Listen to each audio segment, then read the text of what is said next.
China's top diplomat Wang Yi met with his Cambodian and Thai counterparts in Yunnan as Beijing looks towards strengthening communication between the conflicting Southeast Asian nations. Foreign Minister Wang Yi welcomed his Thai and Cambodian counterparts Sihasak Phuangkhetkau and Prak Sokhonn earlier today. The trio engaged in face-to-face dialogue and managed to reach a consensus on 3 points: that the conflicting parties must face the future together, not to abandon the progress that has been reached, and not to reignite the violent conflict. Wang stressed China will always be a facilitator of peace and development between the two Southeast Asian countries, adding that Beijing will provide the necessary assistance, such as monitoring the border ceasefire and landmine sweeping work. U.S. President Donald Trump said Ukraine and Russia are closer than ever before to a peace deal as he hosted Ukrainian President Volodymyr Zelensky at his Florida resort. But he said talks are complex and could still break down, adding he had an excellent 2.5-hour phone conversation with Russian President Vladimir Putin before the Ukraine meeting. Nazvi Karim with more. A more informal setting for talks on trying to end a nearly 4-year war that has cost tens of thousands of lives.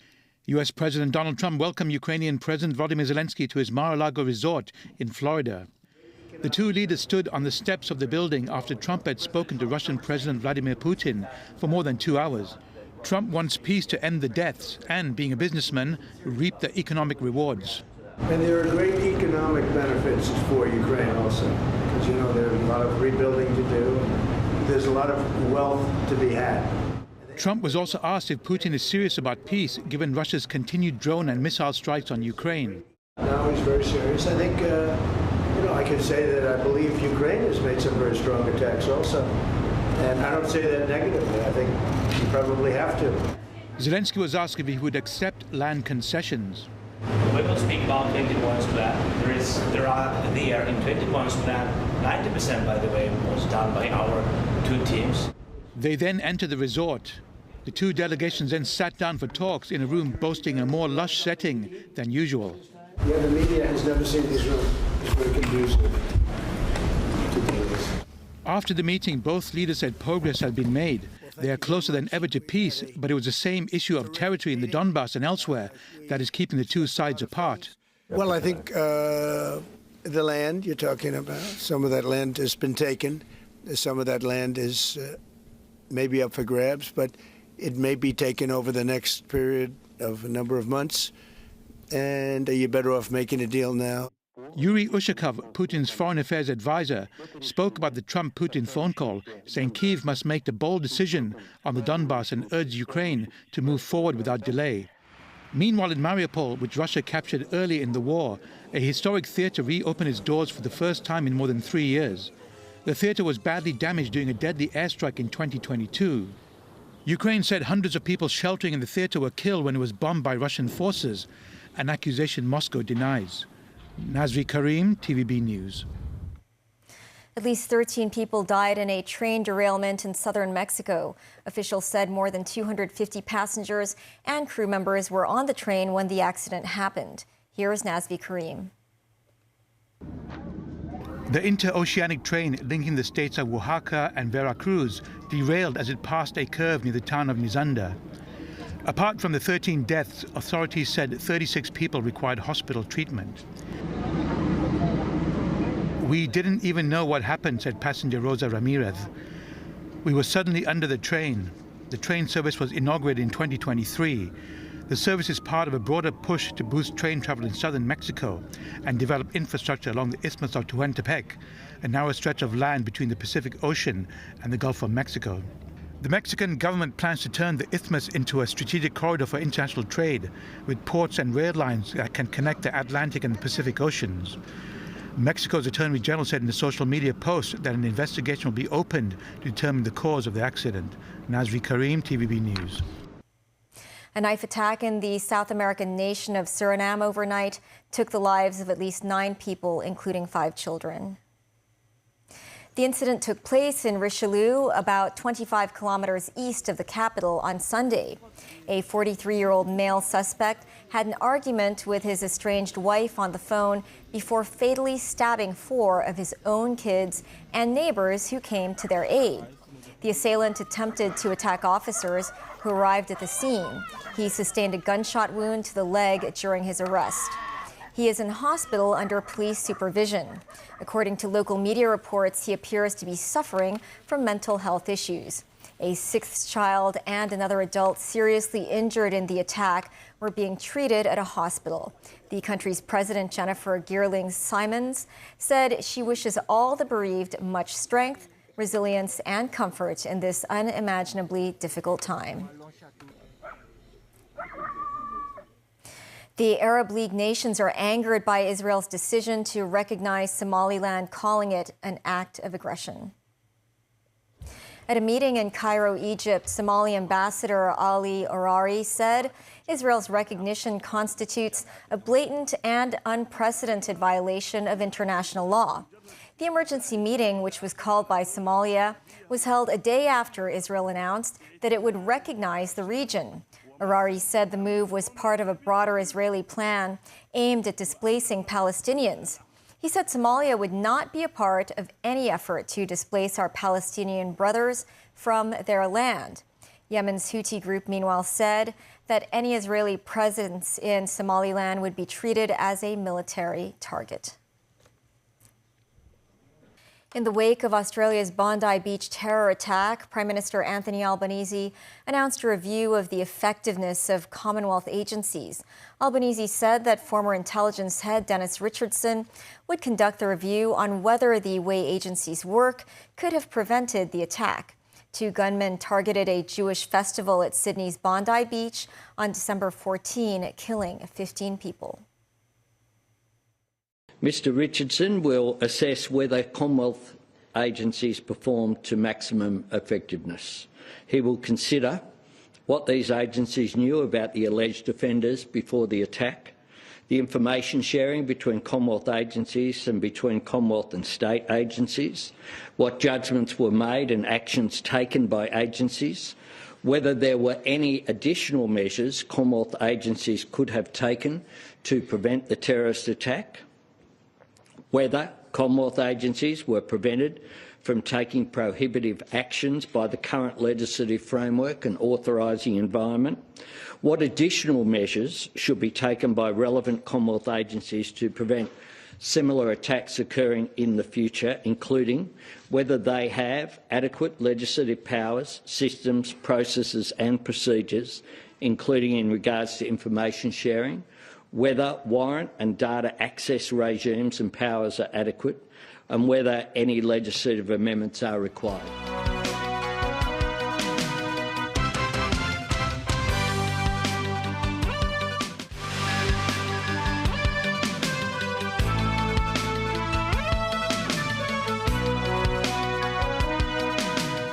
Welcome back. The government on Monday announced the establishment of Hung Shu Kyu Industry Park Company Limited to handle the development and operation of an industrial plot in Hung Shu Kyu. The company's registration will be completed by early January. Authorities aim to transform the 23-hectare plot in Hung Shu Kyu into an industrial park as part of Hong Kong's accelerated Northern Metropolis project. Mimo Singhai reports. Authorities said that the Hung Shu Kyu Industry Park Company is an unincorporated business. It will be wholly owned by the government through the Financial Sector Incorporated. The existing planning purposes for the industrial plot are shown as port backup, storage and workshop. The Development Bureau will apply for the approval of the Town Planning Board for rezoning the plot to designate a park-specific zoning for the industry park. 8 of the 23 hectares of the industry park are spade-ready sites, meaning those lands will first be ready to undergo transformation. Authorities will provide initial capital into the company to support its early operation and development needs, but the capital amount will only be announced in the upcoming budget. Speaking to the media on Monday, Secretary for Development Bernadette Lin said they will launch the recruitment for the company's CEO and board of directors early January. The target is for the company to start operating by mid-2026. They will have to be people coming from different professions with expertise and experience in the running of different industries. And also, we would very much like our directors and the chief executive officer to have vision and foresight so that they can help Hong Kong lead the way in enterprise development. Meanwhile, Lin said bidding for the pilot area in the Hung Shui Kiu will start on Tuesday. The area includes 3 pieces of residential land and 3 enterprise and technology sites, offering a total of 3,120 housing units and about 280,000 square meters of area for industrial buildings. We have introduced a premium by phases arrangement and also what I would describe as surrender and offset arrangement to minimize the cash flow burden on the potential bidders. We have also allowed a longer tender period. We are optimistic that we will have good tender bids. And we will assess our tender based on the 2-envelope approach, with as high as 70% of the marks going to technical proposals, which is the non-premium part of the tender. The tender period will last for 6 months until July. Moments 9, TVB News. The government will sell 2 plots of land in the first quarter of next year. The 2 residential sites are expected to provide some 670 flats. Samantha Lee has the details. Hong Kong's property market shows signs of recovery as the latest figures released by the Rating and Valuation Department indicated that the city's home price index increased for the 6th month in a row, reaching 297.3 last month. The government changed its strategy from the first 3 quarters, where only 1 site was put on sale each time, to now offering 2 plots in the final financial quarter of 2025-26. One of the residential sites going on sale is located on Choi Ha Road in Ngau Tau Kok, which could offer 470 units. The site on Main Street East in Shau Kei Wan is smaller, where 200 units could be built. The 2 plots will be offered for tender between January and March 2026. Meanwhile, the MTR Corporation will build 1,290 flats on site at Kam Shen Road Station Phase 2 as part of the Northern Link project. The Urban Renewal Authority's project at Kai Tak Road, Sapo Road, which was previously withdrawn from a land sale, is being considered for self-development by the URA. The project is expected to build 810 units. 2 other projects by private developers will offer 190 flats. Unveiling the list this afternoon, Secretary for Development Bernadette Lin said, taking into account the estimated land supply from the government land sale, MTR Corporation and URA projects, as well as private development projects, the private housing supply in 2025-26 fiscal year can produce over 15,700 flats, exceeding the target by around 20%. We are encouraged to see this overshooting because it reflects that the private market is gaining momentum and picking up again. And we are glad to facilitate through our land sales as well. And this is why we are rolling out 2 sites this quarter, even though we know that we will possibly exceed the target. Samantha Lee, TVB News. Having earlier cancelled the large-scale fireworks display for the New Year countdown event, the Hong Kong Tourism Board has instead organized a new live music and light show at the pedestrian area of Chater Road in Central. This as the HKTB believes the replacement event will attract residents and tourists alike to enjoy a festive atmosphere. Timothy Lee reports. Here at the pedestrian area on Chater Road, revelers won't be treated to a mega fireworks display this year, but instead a countdown gala surrounded by central skyscrapers.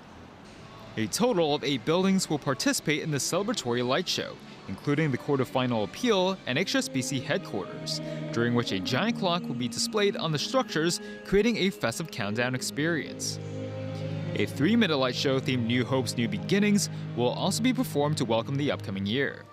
In a bid to liven up the mood, the HKTV invited Australian band Air Supply, local musicians, and even children's choirs to perform at the venue. Hong Chung-hing, the HKTV's advisor for event and product development, believes most tourists expect to see fireworks displays during the city's New Year celebrations, but noted that many may find the alternative performance in Central a refreshing experience. Authorities will also broadcast the performance at Chatham Garden and Edinburgh Place at the time of the live show, with the police set to cordon off the area around Chatham Road on the 31st of this month starting at 6 p.m. Timothy Lee, TVB News. Many Hong Kongers traveled over the Christmas holiday period.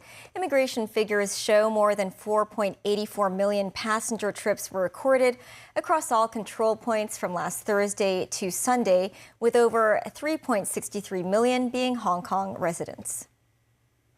This year's Christmas public holidays coincided with a weekend, making a 4-day break sufficient for travel. Outbound trips peaked on Christmas Day, with nearly 800,000 people leaving the city.